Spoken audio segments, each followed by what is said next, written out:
అంటే ఇప్పుడు సొసైటీలో జరుగుతున్న దాన్ని దృష్టిలో పెట్టుకొని రీసెంట్‌గా అంటే ఈరోజు జడ్చర్ల ఎమ్మెల్యే అనిరుద్ రెడ్డి గారు మాట్లాడడం జరిగింది. అంటే సినిమాలో ఏవైతే ఆ మందు తాగడం గాని, ఆ డ్రగ్స్ తీసుకోవడం గాని, అమ్మాయిలు తిరగడం గాని ఇలాంటివి చూపెట్టడం వల్ల సొసైటీ మారిపోతుంది. అంటే యువత కూడా చెడిపోతున్నారు. వీటిని సెన్సార్ బోర్డ్ ఆపాలంటూ కూడా ఆయన ఒకటి చెప్పడం జరిగింది. దానిపైన ఇప్పటివరకు చాలా మంది రియాక్ట్ అయ్యారు. మీరేమంటారు దాన్ని? ఖచ్చితంగా. అసలు ఎంత అశ్లీలత చూపిస్తున్నారు, ఎంత రక్తపాతం చూపిస్తున్నారు, ఎలాంటి పిల్లలు ఎవరైనా పిల్లలేంటి పెద్దలు కూడా చూడకూడని దృశ్యాలన్నీ చూపిస్తున్నారు సినిమాల్లో, ఓటీటీల్లో వచ్చేస్తున్నాయి, మన నట్టింట్లోకి వచ్చేస్తున్నాయి. వెబ్ సిరీస్లో వాటికైతే అసలు సెన్సార్ బోర్డు కూడా లేదు. అసలు ఈ సినిమాలకు సెన్సార్ బోర్డు ఉంది అని మనం నమ్ముతున్నాం, కానీ అది ఎంతవరకు పనిచేస్తుందో మనకు తెలియట్లా. నిజంగా సెన్సార్ బోర్డు అంటూ పనిచేస్తే యానిమల్ లాంటి సినిమా బయటకు వస్తుందా? అది అసలు సినిమానేనా యానిమల్ అనేది? మరి ఎందుకు వస్తున్నాయి ఇట్లాంటి సినిమాలు? పేరుకు నేను యానిమల్ అని చెప్పాను, చాలా ఉన్నాయి. పుష్ప ఉంది, ఒక స్మగ్లర్ హీరోనా? కానీ అట్లాంటి మూవీస్ కే అవార్డులు రివార్డులు అనేవి అదే ఇస్తున్నారు. మరి అదే ఓ పక్కన సెన్సార్ బోర్డు ఫెయిల్ అయింది, ప్రభుత్వాలు కూడా అవార్డులు ఇస్తున్నాయి. అదేమంటే అత్యుత్తమ నటన అంట. అలాంటి సినిమాలో అత్యుత్తమ నటనకి మీరు అవార్డు ఇస్తే ఆ హీరో చేసినవన్నీ కరెక్ట్ అనుకోరు వీళ్ళు. అందుకని ఈ మామూలుగా కింద చిన్న డిస్క్రిమినరీ వేస్తారు. ఏమని? మద్యపానం ఆరోగ్యానికి హానికరం, పొగ తాగటం ఆరోగ్యానికి హానికరం అని. ఇప్పుడు ఆ పెద్ద స్క్రీన్లో వచ్చేది ఆకర్షించబడుతుందా? ఈ చిన్న విషయం చూసుకుంటారా? అంటే ఇప్పుడు మనం చూస్తే యువత అనేది డ్రగ్స్ కి బాగా బానిస అయిపోయింది మ్యామ్. అంటే సినిమాలో చూపెడుతున్న వాటిని చూసే చెడిపోతున్నారు అనేది పెద్ద ఆరోపణ ఇప్పుడు. అంటే ఎందుకు మూవీ సెన్సార్ బోర్డు అనేది పట్టించుకోవట్లేదు? సెన్సార్ బోర్డులో మెంబర్స్ ఎవరు ఉంటున్నారు అంటే, ఇది సెంట్రల్ గవర్నమెంట్ కు సంబంధించింది సెన్సార్ బోర్డు అనేది. దానిలో ఏ పార్టీ అధికారంలో ఉంటే వాళ్ళు వాళ్ళ పార్టీలో ఉన్న నిరుద్యోగుల్ని అందులో వేస్తారు ఆ సెన్సార్ బోర్డులో. వాళ్ళు ఆ సినిమాలు చూడరు, పెట్టరు. శుభ్రంగా ఒక సినిమాకి ఇంత, చూసినందుకు ఇంత అని ఇస్తారు వాళ్ళకి. గవర్నమెంట్ పేమెంట్ చేస్తుంది. ఆ పేమెంట్ తీసుకుంటారు, శుభ్రంగా సంతకాలు పెడతారు. ఈ సినిమా వాళ్ళు డబ్బులు ఇస్తారు వీళ్ళకి. అసలు అవినీతిమయం అంటే సెన్సార్ బోర్డు అనమాట. ఇంకేమి చెప్పుకోకర్లా దాని గురించి. అలా కాకుండా రాజకీయ పునరావాసం లాగా కాకుండా, రాజకీయాలకి ప్రమేయం లేకుండా కళాకారులకి, సమాజం పట్ల అవగాహన ఉన్న వాళ్ళకి, హక్కుల కార్యకర్తలుగా పనిచేసే వాళ్ళకి, అట్లాంటి వాళ్ళని కనుక సెన్సార్ బోర్డులో వేస్తే, వాళ్ళకి కళాత్మక విలువలు ఉన్న వాళ్ళని వేస్తే కనుక నిజంగా ఈ సినిమాకి ఈ కళాత్మక విలువలు ఉన్నాయా లేదా, ఇది సమాజానికి పనికొచ్చే సినిమాయేనా, మెసేజ్ ఓరియంటెడ్గా ఉందా, లేదు వినోదాన్నైనా పంచుతుందా, లేదంటే విజ్ఞానాన్ని ఇస్తుందా, ఏంటి అనే ఒక క్లారిటీ ఉండి ఆ సర్టిఫికెట్లు ఇష్యూ చేసేటప్పుడు కాస్త జాగ్రత్తగా చేస్తారు. కానీ వీళ్ళు ఏ జ్ఞానము లేని జ్ఞానశూన్యులను తీసుకెళ్ళి ఆ సెన్సార్ బోర్డులో పెడతారు. వాళ్ళు శుభ్రంగా అమ్ముడుపోతారు. అందుకని ఇట్లాంటి సినిమాలన్నీ బయటకు వస్తున్నాయి.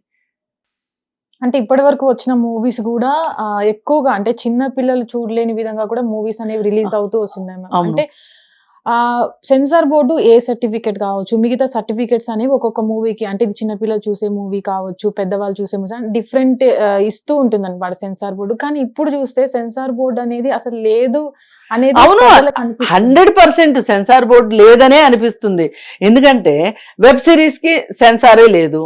అవి భయంకరమైన సెక్స్, అలాగే వివాహేతర సంబంధాలని గ్లోరిఫై చేసి చూపించటము, రక్తపాతము, అలాగే డ్రగ్స్ వినియోగించటము, హింస, ఇవన్నీ చూపిస్తున్నారు. సరే కొంచెం కొద్ది గొప్ప మోతాదు తక్కువగా ఈ సినిమాల్లో కూడా చూపిస్తున్నారు. ఇవి చూసి ఏం నేర్చుకుంటారు? విచ్చలవిడితనం నేర్చుకోక ఇంకేం నేర్చుకుంటారు? అందుకని ఏంటంటే యువత త్వరగా ఆకర్షితులు అవుతున్నారు వీటన్నిటికీ. పైగా ఉపాధి లేదు వాళ్ళకి,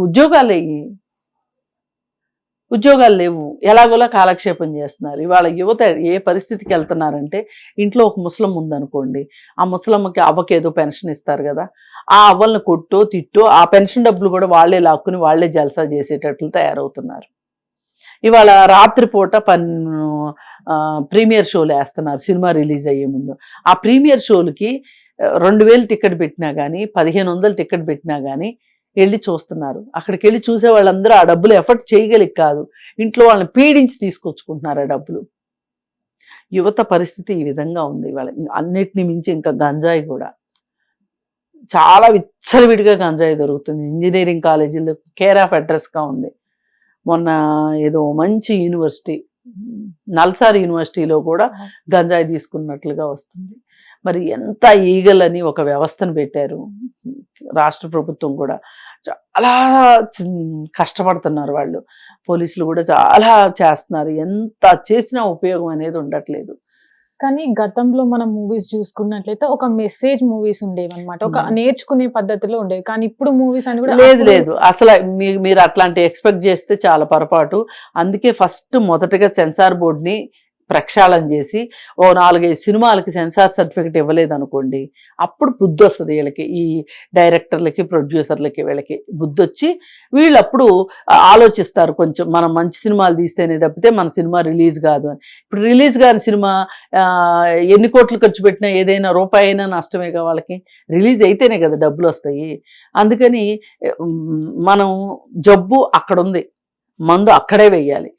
ఆ సెన్సార్ బోర్డు ప్రక్షాళన జరిగితే గానీ అన్ని సవ్యంగా ఉండదు, సినిమాలకు సంబంధించి సవ్యంగా ఉండదు. కానీ ఇప్పుడు మూవీస్ లో యాక్ట్ చేసే యాక్టర్స్, అంటే ఇప్పుడు ప్రెసెంట్ ఉన్న యాక్టర్స్ తో పాటు సీనియర్ యాక్టర్స్ కూడా అదే విధంగా అదే రకమైనటువంటి మూవీస్ కూడా తీస్తున్నారు మేము. అంటే మీ అప్పుడు పాతకాలంలో మూవీస్లలో కొంచెమైనా కంటెంట్ ఉండేది, మెసేజ్ ఉండేది, మనం ఏదో ఒకటి చూసే ప్రేక్షకులకి ఎంటర్టైన్మెంట్ చేయాలనే పద్ధతే ఉండేది. కానీ ఇప్పుడు మొత్తం వల్గర్ వర్డ్స్. అదే ఇప్పుడు సినిమా అనేది బిజినెస్ అండి, కానీ ఎంత బిజినెస్ అయినా దానిలో కూడా వాల్యూస్ కోసం అడుగుతున్నాం మనం. మీరు బిజినెస్ చేసుకోండి కాదనట్లే, కానీ దాంట్లో కనీస విలువలు, కనీసమైన ప్రమాణాలు పాటించమని అడుగుతున్నాం. అందుకే సినిమాలు ఎలా ఉంటాయి, వాళ్ళకి డబ్బు తప్పితే ఏమీ లేదు, వాళ్ళని ఆపగలిగే వాళ్ళు ఎవరు లేరు. ఆపగలిగే సెన్సార్ బోర్డు ఆపలేకపోతుంది. పోనీ ఇట్లాంటి సినిమాలు వచ్చినప్పుడు పాత రోజుల్లో ఏదైనా సినిమా అశ్లీలంగా ఉన్న సినిమా ఏదన్నా వస్తే, అప్పట్లో మేము ఎంగేజ్లో ఉన్నప్పుడు నానా గొడవ చేసి నానా గందరగోళం చేసి హడావుడి చేసేవాళ్ళము.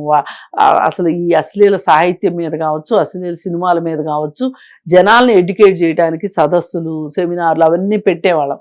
ఇప్పుడు అసలు ఎవరు కాదు అనట్లేదు, ఇంకా వాళ్ళే పెట్టమని అడుగుతున్నారు. అంటే మూవీస్ తీయండి అని ఎంకరేజ్ ఎవరు చెప్తున్నారు, మూవీస్ తీయమని ఎవరు అనరు. మూవీస్ అంటే ఎవరైనా సెన్సార్ బోర్డు ఒక విషయం బాగాలేదు తీసేయండి అంటే కొంచెం వల్గారిటీకి సంబంధించిన ఇష్యూస్ తీయండి అన్నప్పుడు చాలా మంది ప్రేక్షకులు ఎట్లా అంటే మాకు కావాలి, మాకు ఎంటర్టైన్మెంట్. ఎవరు చెప్పారు మీ దగ్గరకు వచ్చి చెప్పారు ఎవరన్నా? అంటే చాలా మంది అనుకుంటారు. లేదమ్మా, మీ దగ్గరకు వచ్చి ఎవరన్నా అడిగారా? చాలా మంది అట్లా అనుకుంటున్నారు. ప్రేక్షకులు ఎప్పుడైనా సరే ఈ సినిమాలో వల్గారిటీ తక్కువ ఉంది, వల్గారిటీ పెంచండి అని ఎప్పుడన్నా రోడ్డు మీదకి వచ్చారా? అంటే మనం అర్జున్ రెడ్డి మూవీ రిలీజ్ అయినప్పుడు కూడా మనం కొన్ని సీన్స్ అనేవి సెన్సార్ బోర్డు తీసేయమని కూడా కోరింది మేము. కానీ చాలా మంది కూడా అవి ఉండడం వల్ల సమాజానికి, అంటే అవి ఎవరైతే ఆ కంటెంట్ చూస్తారో వాళ్ళకే అక్కడ సర్టిఫికెట్ ఇచ్చినప్పుడు వాళ్ళే అక్కడికి ఎలో అవుతారు కదా, ఇంకా మిగతా వాళ్ళకి ఏంటి ప్రాబ్లం అన్న వాళ్ళు కూడా చాలా మంది ఉన్నారు. అసలు ఎవరు ఎన్నన్నా సెన్సార్ బోర్డు కఠినంగా వ్యవహరిస్తే వెళ్ళి సెన్సార్ బోర్డుని మీరు ఈ కట్స్ వేశారు, ఈ కట్స్ తోటి మాకు సినిమా కావాలని అడగగలరా ఎవరన్నా?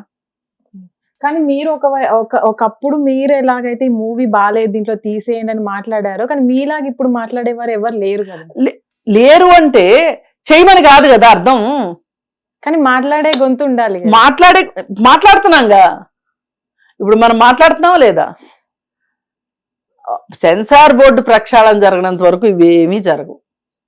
అంటే ఇప్పటి వరకు ఉన్నటువంటి ఎవరైతే అనిరుద్ధ్ గారు మాట్లాడారు దాంట్లో ముఖ్యంగా తీసుకున్న పేర్లు అటు సీనియర్ నటులే అయి ఉన్నారు. దాంట్లో బాలకృష్ణ కావచ్చు, అటు నాగార్జున కావచ్చు. అంటే ఒక్కప్పట్లో సీనియర్ గా ఉన్న వాళ్ళు కూడా మామ పెగ్గురా అని, అంటే ఒక్క మూవీలో కూడా అట్లా తీసుకోవడం వల్ల వాళ్ళని ఇన్స్పైర్ గా తీసుకున్న యువత అట్లనే మందుకు బానిసై వాళ్ళు కూడా అలాగే అలవాటు పడతారు కదా అని ఆయన మాట్లాడడం జరిగింది. కరెక్ట్ ఆయన అన్నది. ఎందుకంటే రాజకీయాల్లో ఉన్న వాళ్ళు కావచ్చు, రాజకీయ నాయకులు కావచ్చు, పాత సినిమా హీరోలు కావచ్చు, వాళ్ళు కొంచెం ఇప్పుడు ఏదో మొదటి సినిమా కాబట్టి ఏదో కొంచెం మోతాదు పెంచి చేశారు అన్నట్లుగా కాకుండా కాస్త సామాజిక బాధ్యతతో వ్యవహరించాల్సిన అవసరం ఉంది.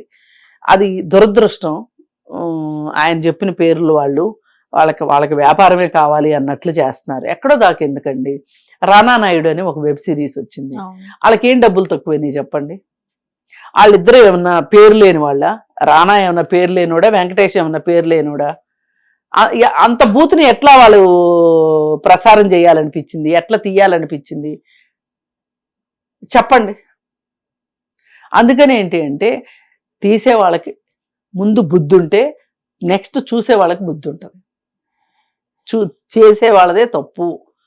అలాగే ప్రొడ్యూసర్స్ డైరెక్టర్స్నే పట్టుకోవాలి ఫస్ట్. అంటే అంత వల్గారిటీ పెరిగిపోతుందంటే మ్యామ్ మనం ఎంకరేజ్ చేస్తున్నాం. నేను అదే మళ్ళీ చెప్తున్నా. ఇప్పుడు రానా నాయుడులో మంచిగా వెబ్ సిరీస్ చేస్తే మీకేం పోయే కాలం వచ్చింది, ఇలా చేశారు 4 బూతులతో చెయ్యొచ్చు కదా అని ఎవరైనా అడుగుతారా చెప్పండి? కానీ వాళ్ళ అభిప్రాయం ఏంటంటే మనం ఇలాంటి తీసినప్పుడు ఎక్కువ మంది అంటే మనకి కలెక్షన్లు ఎక్కువ వచ్చినప్పుడు లేదు, చాలా మంది తప్పుకునే మాట ఇది. చూసే వాళ్ళు ఉన్నారు కాబట్టి మేము చేస్తున్నామని కాదు, వీళ్ళు చేస్తున్నారు కాబట్టి వాళ్ళు చూస్తున్నారు. ఇది లాజికల్ పాయింట్, గుర్తుపెట్టుకోండి. అంటే మూవీకి సంబంధించిన వ్యవస్థ మారాలి అంటారా? అంటే మంచి మంచి మూవీస్ ని, కంటెంట్ ఉన్న మూవీస్ ని తీయాలి. డైరెక్టర్స్ కి ప్రొడ్యూసర్స్ కి అభిరుచి తోటి ఉండాలి. వాళ్ళు పూర్తిగా వ్యాపారమే అని అనుకోకూడదు. అది అంతవరకు వాళ్ళ వైపు నుంచి జరగాల్సింది. సీనియర్ నటులు కొంచెం బుద్ధి జ్ఞానం పెట్టుకుని కాస్త అవగాహనతో సినిమాలు చేయాలి. మూడోది సెన్సార్ వ్యవస్థ బాగుపడాలి. అసలు ముందు దేశాన్ని పరిపాలించే వాళ్ళకు ఉండాలి ఈ బుద్ధి జ్ఞానం. వాళ్ళ దగ్గర మనం ఉత్తమ సామాజిక విలువల్ని పెంపొందించాలి, యువతను మంచి మార్గంలో పెట్టాలి అంటే సినిమా రంగం కూడా చాలా ప్రభావితం చేస్తుంది. కాబట్టి ఈ సినిమా రంగం బాగుండాలి అని చెప్పి వాళ్ళు కూడా అనుకోవాలి. ఇలా ఇక్కడ ఎవరో అనుకోవట్లే. ఎప్పుడన్నా కాలక్షేపంగా నాకు పని లేకపోతే మీకు పని లేకపోతే మాట్లాడుకుంటున్నాను తప్పితే వేరే ఏమీ లేదు. మేము మాట్లాడుకునే మార్పు కోసమే కదా. కరెక్టే, కానీ సరిపోదు అంటున్నా నేను. సరిపోదు. ఆ ముగ్గురు మారితేనే మనం మాట్లాడిన దానికి ఏమన్నా ఉపయోగం ఉంటుంది. ఆ ముగ్గురు మారలేదు అనుకోండి, మీలాంటి వాళ్ళు నాలాంటి వాళ్ళు ఎంత మాట్లాడినా నడిచేది నడుస్తూనే ఉంటుంది. హిట్ టీవీ యాప్, ఇందులో short news, live news, entertainment shows, movies, digital magazines తో పాటు మీ జిల్లా వార్తలను కూడా ఫ్రీగా చూడొచ్చు. ఇంకెందుకు ఆలస్యం, వెంటనే హిట్ టీవీ యాప్ ని డౌన్లోడ్ చేసుకుని ఫ్రీగా ఎంటర్టైన్మెంట్ పొందండి. Hit TV app. Hit TV app. Please download hit TV app. Hit TV app ని ఫ్రీగా డౌన్లోడ్ చేసుకుని ఎంజాయ్ చేయండి. మీకు నచ్చిన ఎంటర్టైన్మెంట్ కోసం హిట్ టీవీ యాప్ ని ఫ్రీగా డౌన్లోడ్ చేసుకుని ఎంజాయ్ చేయండి. హిట్ టీవీ యాప్ ని డౌన్లోడ్ చేసుకుని ఆస్వాదించండి, ఆశీర్వదించండి. ఇంతమంది సెలబ్రిటీలు హిట్ టీవీ యాప్ ని డౌన్లోడ్ చేసుకోండి అని చెప్తున్నారంటే ఎంత మంచి యాప్ ఆలోచించండి. అమెరికా అమెరికాలో చదవాలనుకునే వాళ్ళకి విశ్వసనీయమైన పేరు మన శౌర్య కన్సల్టెన్సీ. UK లో 1 year masters, UK లో 1 year masters, 2 years work permit up to 5 years visa. Contact Saurya Consultancy. Contact 89851 89851.